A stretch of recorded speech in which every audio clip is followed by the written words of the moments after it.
Hello student, कैसे आप लोग? उम्मीद करता आप लोग ठीक होंगे। आपका संजीव ज्ञान गुरुकुल पर स्वागत है। आज मैं आपको गणित त्रिभुज चैप्टर का प्रश्नावली 6.2 का प्रश्न एक सॉल्व करके समझाऊंगा। इस क्वेश्चन को मैं आपको बहुत ही आसानी में स्टेप बाय स्टेप समझाऊंगा, ताकि आप सभी स्टूडेंट को इस प्रश्न का लक्ष्य पता समझ में आ जाए। ठीक है, और यदि आप वीडियो आपको पसंद आए तो प्लीज मेरे वीडियो को लाइक शेयर कर दीजिएगा, और यदि आप वीडियो पर नए तो सब्सक्राइब बटन प्रेस कर बेल आइकन प्रेस कर ऑल पर क्लिक कर दीजिएगा, ताकि हमारी हर पहले आने वाली वीडियो का नोटिफिकेशन आपको सबसे पहले मिले। ठीक है, और प्रश्न एक सॉल्व करने से पहले मैं आपको एक बात कर दूं कि इस वीडियो को पूरा अंत तक देखिएगा, बीच में कहीं भी स्किप मत कीजिएगा, नहीं तो आपको वीडियो में प्रश्न का हल अच्छी प्रकार समझ में नहीं आएगा। ठीक है, तो देखिए प्रश्न क्या करें, आकृति 6.17। देखिए आकृति 6.17 है। ठीक है, दोनों में एक और दो में D E parallel B C, parallel का मतलब होता है समांतर में, डी समांतर बी सी है।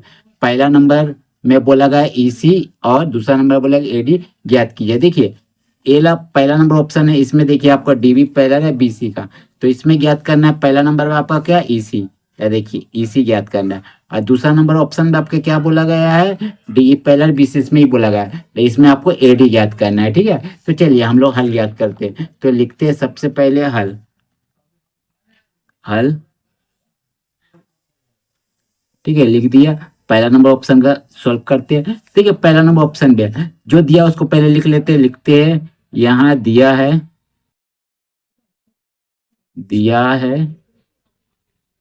क्या आपका दिया गया है, डीबी पैरेलल बीसी, मैंने डीबी समांतर है बीसी का। ठीक है, और जब डीबी समांतर बीसी के होता है किसी भी त्रिभुज में, तो एडी बटे होता है डीबी का, और एई बटे होता है ईसी का।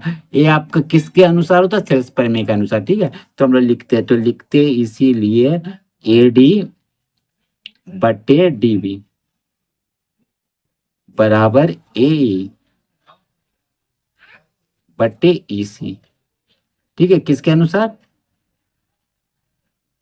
सेल्स प्रमेय से। ठीक है, थेल्स प्रमेय से। तो चलिए मान बैठाइए, मान है आपका एडी का मान देखिए 1.5 है, लिखिए 1.5। ठीक है, और आपका डीबी का मान देखिए कितना है, डीबी का मान 3 है, 3 लिख दीजिए।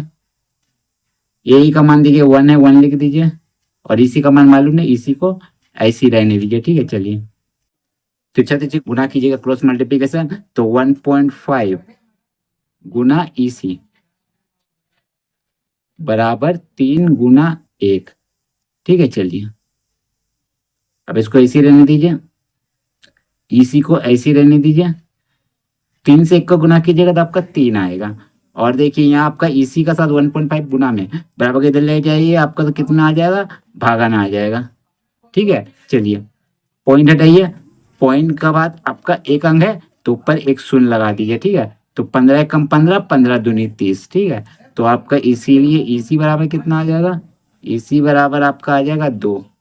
ये हो गया इसका आपका आंसर, इसी बराबर। ठीक है, अब देखिए दूसरा नंबर ऑप्शन, तो देखिए दूसरा नंबर ऑप्शन में आपका डी पैरेलल है बीसी का।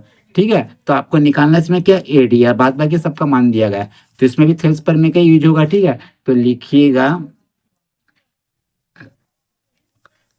दिया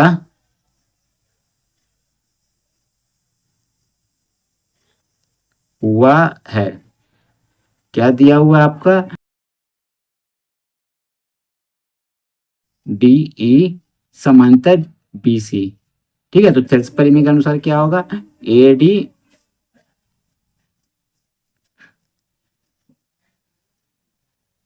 एडी बटे डीबी बराबर ए बटे ईसी, यही होता है। ठीक है, थेल्स प्रमेय से, थेल्स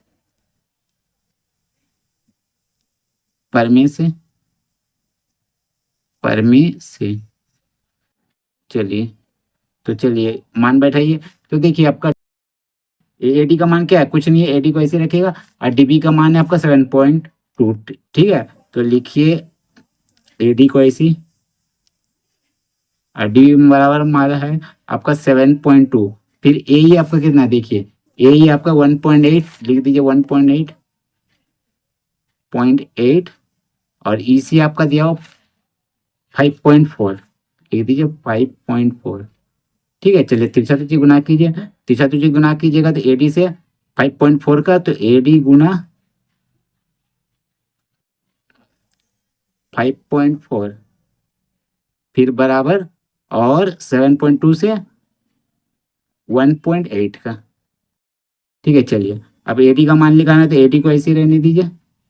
ठीक है, बराबर 7.2 को भी ऐसे ही उतारिए, गुना 1.8 को उतारिए, बट्टे।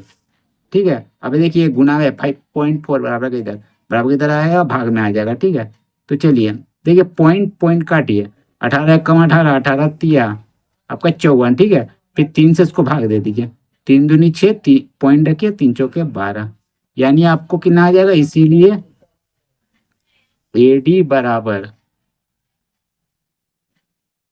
2.4, ये हो जाएगा आपका आंसर।